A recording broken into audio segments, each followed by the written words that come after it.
السادة المشاهدين، أهلا وسهلا بكم من جديد ومرحبا في هذا الفيديو. هذا الفيديو السادة المشاهدين سيكون حول توقعاتي لسنة 2023 من الجانب الاقتصادي، كذلك الجانب اللي يخص أسواق المال هو المالي، وسأتكلم على الوضع العالمي، العملات الرقمية، الأسهم الأمريكية، وكذلك إخواني الكرام سنرى حتى اقتصادات بعض الدول العربية. قبل أن نبدأ إخواني الكرام، لايك لهذا الفيديو، وكذلك انضموا الى اسرتنا في القناه. اهلا وسهلا بجميع الشباب المثقفين اللي بطبيعه الحال لهم واحد الفكر متنور، يبحثون دائما على تطوير كفاءتهم وتطوير انفسهم فيما يخص الشان الاقتصادي وايضا اسواق المال. اذا اخواني الكرام، عندما نتكلم على موضوع يعني التوقعات، كاين عده علوم يمكن ان تستخدمها وتستند عليها في استخراج التوقعات. اقوى هذه العلوم اخواني الكرام حاليا في البريفيزيون وفي التوقعات هي علم التنجيم. اوكي، علم التنجيم، ركز معي، علم التنجيم يسمى بالانجليزيه the astrology. التنجيم اخواني الكرام من اقوى يعني العلوم التي تستخدم في معرفه التوقعات.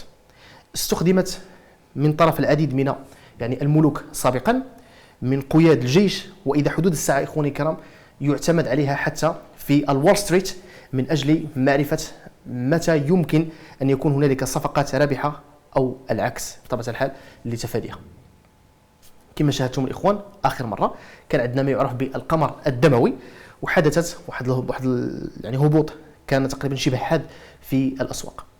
فاخواني الكرام، بالنسبه لعلوم التنجيم كتعتبر من العلوم اللي يمكن ان تستعملها في يعني التوقعات، وايضا يعني بطبيعه الحال هذا العلم الاخوان يعني انا من وجهه نظري ما كيتعطاش لاي واحد. اوكي، علم اللي قبل ما انك تبحث فيه، لان كنعرف ناس اللي تبحثوا في التنجيم يعني استخدموه، لكن في نهايه المطاف باءوا بالفشل، لان كما قلت هذا العلم يعني يجب ان تؤتى تلك الموهبه حتى تصل الى تلك المرحله للتوقع. فهو علم اخواني الكرام، ويدرس في الجامعات الامريكيه وايضا بعض الجامعات الاوروبيه. استرولوجي يدرس مع فرع الاسترونومي اللي هو علم الفلك. طيب اخواني الكرام، احنا ما غاديش نعتمدوا لا على التنجيم ولا على شيء، لان هذيك بطبيعه الحال المرحله اللي هي صعبه واشياء اللي ماشي سهله انه يعني تعتمد عليها، واي خطا ممكن يعطيك توقع خطا. لكن احنا الاخوان غادي ندرسوا المعطيات التي يعني توجد سابقا في اسواق المال. مثلا اخواني الكرام، عندما سنتكلم على سنه 2023 ونرى ان سنه 2022 كانت يعني سنه سوداء، زائد انه لا يوجد هنالك حلول من طرف البنك الفيدرالي، ونشاهد ان هنالك واحد نوع من الرجوع في يعني بعض القرارات، وكذلك بعض المعطيات اللي هي خاطئه مع الاسف اللي تقدمت للمستثمرين، وهي يعني تم تزويدها بغرض يعني كما نقولوا جس النبض وهكذا. كنشوفوا اليوم الاخوان ان كندا اقدمت على رفع سعر الفائده، مما كيعني انه فعلا ما زالت الامور سيئه. المانيا ما زالت تعاني، فرنسا نفس الشيء، اسبانيا كذلك في اوروبا. يعني خصنا نكونوا عارفين بان الدول الاوروبيه ما زالت تعاني من مشاكل. هنالك احتمال ان يكون لدينا انكماش. هذا الانكماش ايضا اخواني الكرام كيلعب واحد الدور كبير في انه العالم او الاقتصاد العالمي يتباطأ. اوكي، لان ملي كيكون عندك دوله قويه تحكم العالم اوكي ما عندهاش مشكل، لكن الدول الاخرى التي سوف تساهم في نشأة هذا الاقتصاد العالمي تعاني من مشكل. اذا هنا غيكون عندنا واحد التباطؤ. اذا سنه 2023 الشباب غادي تكون واحد السنه اللي بطبيعه الحال اقتصاديا سيئه جدا.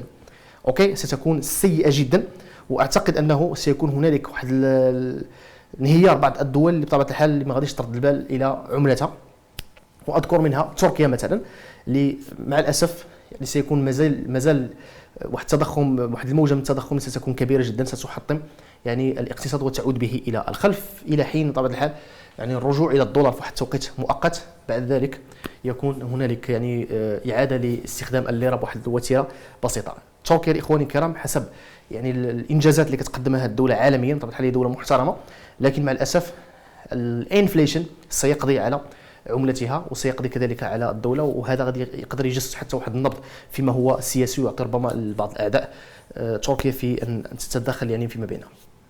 يعني خصنا نفهموا بان ما هو اقتصادي يؤثر على ما هو سياسي وما هو اجتماعي. دير هذه في بالك، ما هو اقتصادي يؤثر على ما هو اجتماعي وما هو سياسي.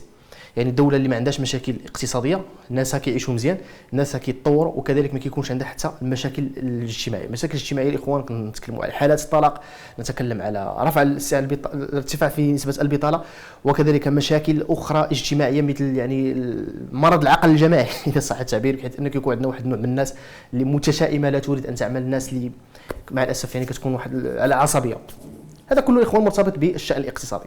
فلهذا علينا دائما اننا نختار من يمثلنا بطريقه تكون يعني مفهومه، وما نخليوش يعني الجانب ديال الماده يحكم، خصوصا الدول اللي فيها الفساد. اذا هذا من جهه. من جهه ثانيه الاخوان، عندما سنتكلم على الاوضاع السياسيه، فانا صراحه لا اريد ان اخوض في ذاك الموضوع، خصوصا فيما يخص الدول العربيه، لان مع الاسف يعني الشأن السياسي في العالم العربي يعني مستقل مقارنه بالاقتصاد. فالاقتصاد يسير في جهه والسياسه تسير في جهه ثانيه. فانا اعتقد ان الاخوان هذه المساله ممكن تؤثر على بعض الدول العربيه، لا داعي لذكر الاسم حتى لا يكون هنالك حزازات.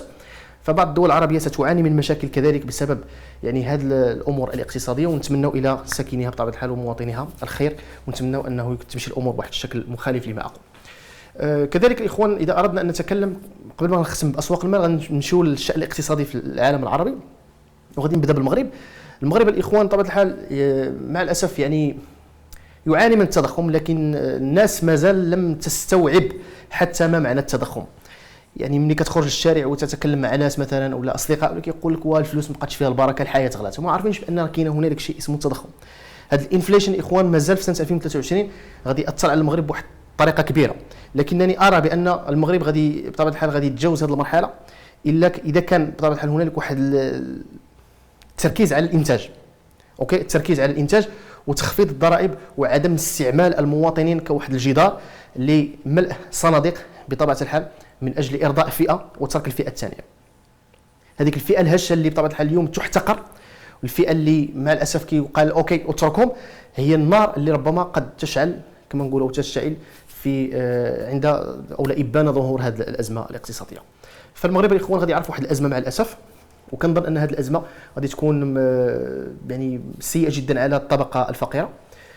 وكذلك الاخوان حتى يعني الشأن السياسي المغربي اعتقد انه غادي يكون واحد النوع من عدم الاستقرار، ذلك بسبب يعني الاوضاع الاقتصاديه اللي غادي تدخل في السياسه ديال الدرهم. وكنظن ان حتى صندوق النقد الدولي غادي يحاول انه يفرض على المغرب تعويم يعني العمله في مقابل اخذ واحد القروض، فخصنا نكونوا ردين البال هذه المساله. وكذلك يعني خاص يكون واحد التدخلات لحمايه الاقتصاد الوطني. والله اعلم الاخوان، هذه بطبيعه الحال مجرد قراءات اللي انا كنشوفها فيما يخص يعني التقارير اللي صدرت سواء كانت من البنك المركزي. كان عندنا الاخوان واحد الجلسه ديال السي عبد اللطيف الجواهري تكلم فيها على لي بريفيزيون، لكن مع الاسف الاخوان هذيك لي بريفيزيون مرتبطه بتقارير اوروبيه كوبي كوري، كاينش يعني شي حاجه ديال الفرق، ولكن تم الاسقاط عليها وتغييرها بالمنظومه ديال المغرب. ولكن مع الاسف ما كانش واحد التسليط ديال الضوء على الامور العالميه، وخصوصا فيما يخص الصين رقم واحد، بعد ذلك الولايات المتحده الامريكيه. لاننا ممكن اخوان اننا نتجاوزوا واحد المرحله اذا عرفنا كيفاش نتعاملوا مع الصين وروسيا، في خصوصا فيما يخص المحروقات. كذلك قضيه المحروقات الاخوان، هذا الفساد بطبيعه الحال غادي ايضا يؤثر على المغرب بواحد الوتيره قويه جدا، وكنتمنى ان هذه المساله تكون يعني خطا. غادي نمر الاخوان الى اسواق المال. اسواق المال الاخوان، اعتقد ان اسواق المال غادي تكون فيها واحد المشاكل كبيره، خصوصا العملات الرقميه. العملات الرقميه غادي تعرف واحد النوع من الانهيارات. البيتكوين غادي يقدر ينزل الى اقل من مناطق $10,000 او لا سيقاربها. سنه 2023 غتكون سوداء مع الاسف على العملات الرقميه، وهذه توقعات اخوان ممكن تكون خطا بالمناسبه، يعني متى واحد ما ياخذها بعين الاعتبار. وكذلك الاخوان حتى باقي العملات البديله غادي تعرف واحد النوع من السلسله من الانهيارات. كذلك انتباه ان اغلب العملات غيتم ازالتها من بعض المنصات، خصوصا المنصات الكبيره مثل الباينانس غتقوم بازاله واحد النسبه كبيره من العملات اللي ربما غتكون السبب في خساره الالاف من الناس. فاللي غيركز على الاستثمار في العملات الرقميه يركز على الاستثمار يعني بطبيعه الحال العملات القياديه. كذلك الاخوان غادي نشوفوا افلاس العديد من المشاريع في العملات الرقميه بالضبط، انهيار منصات بسبب غسيل الاموال. وكذلك اخواني الكرام غيتم المتابعه ديال اغلب المنصات الامريكيه، لانها غادي تتم يعني بطبيعه الحال معاقبتها على استخدام البيانات لبعض المستخدمين في جرائم كبيره دوليه. هذا يعني اخواني حتى المنصات في ديال العملات الرقميه غتكون هي الكارثه، لان الاس اي سي غادي تدخل على الخط في سنه 2023 بالضبط، وغادي يكون عندنا الاخوان واحد المشاكل مع الاسف اللي غتفتك بمجال العملات الرقميه وغتنظفوا. باينانس كذلك الاخوان ايضا غتعاني من بعض المشاكل، لكنني لا اعتقد ان هذه المشاكل غادي تاثر عليها، لانها بطبيعه الحال المشاكل اللي هي ممكن تجاوزها. هذا الاخوان من جهه. من جهه ثانيه الاسهم الامريكيه، اذا كان عندنا الولايات المتحده الامريكيه دخلت في انكماش واعلنت على الانكماش، فهذا الاخوان غادي يفتح واحد الباب ديال الانهيار ديال بعض العملات، عفوا بعض الاسهم، اللي غادي يخلي بعض الشركات تدخل في مرحله زياده راس المال. اوكي، تدخل في مرحله زياده راس المال. اذا لم تقدم على زياده راس المال غيتم ازالتها من البورصه، وهذا غادي ياثر على المستثمرين، لان غادي يكون هناك واحد يعني يكون واحد الخروج جماعي اذا صح التعبير، وغادي ياثر على العمله بواحد الشكل كبير. يعني الاخوان صراحه سنه سيئه جدا غتكون على الاسواق وعلى الاقتصاد العالمي. كذلك حتى ما هو سياسي مع الاسف غادي يكون واحد النوع من الضغط، وضغط كبير جدا، لان الولايات المتحده الامريكيه مع الاسف ما غاديش تخرج يعني من هذيك الازمه الا اذا اقدمت على يعني نقولوا جعل العالم يحترق. فخصنا نردوا البال ان العالم سيواجه مشاكل بسبب هذه السياسه ديال الولايات المتحده الامريكيه. فالعالم اخواني الكرام خصوصا الدول العربيه عليها ان تجتمع، وان يكون هنالك مساعدات سواء كانت بالثروات الطبيعيه ولا البشريه فيما بعضها. ارسال الدول اللي هي بطبيعه الحال فقيره مقارنه بالدول الغنيه في الدول العربيه ان ترسل مواطنيها الى هناك للعمل. كذلك اخواني الكرام التركيز على المحروقات سواء كان بالاستثمار فيما هو بديل، او يعني مساعده الدول اللي ستعاني من هذه الضائقه، وخصوصا المغرب الاخوان غادي يعاني مع الاسف يعني بالارتفاع ديال اسعار المحروقات الى ارقام اللي بطبيعه تكون كبيره. وهذا غادي يكون واحد الشيء اللي معاكس حتى للاسواق، حيث الاسواق ستغرد في جهه والسعر البنزين في المغرب في جهه ثانيه. هذا غادي يولد واحد الاحتقان كبير جدا، ومن شانه انه يؤثر على الجانب الامني للدوله. كذلك الاخوان بالنسبه للامور في الجزائر، فانا صراحه الوضع الاقتصادي الجزائري كنشوف بانه الى حدود الساعه مستقر مع استقرار سعر النفط، لكن اذا كان هنالك واحد الهبوط اوكي او تورطت الجزائر اخواني الكرام فيما هو اقتصادي، اتكلم ليس سياسي، في واحد التطوير ديال العلاقات مع روسيا، هذا غادي يخلي ربما واحد السلسله من العقوبات تحط على اخواننا في الجزائر. الجزائر اخوان بطبيعه الحال عنده واحد الاقتصاد متماسك ومتكامل، لكن مع الاسف الاعتماد اللي كيكون واحد الشكل كبير على النفط ممكن يؤثر على المداخيل، وهذا ممكن يؤثر كذلك حتى على سعر العمله. يعني هادشي اللي كنشوف الاخوان انا من وجهه نظري. كنشكركم على حسن المتابعه، تحياتي للجميع، الى اللقاء.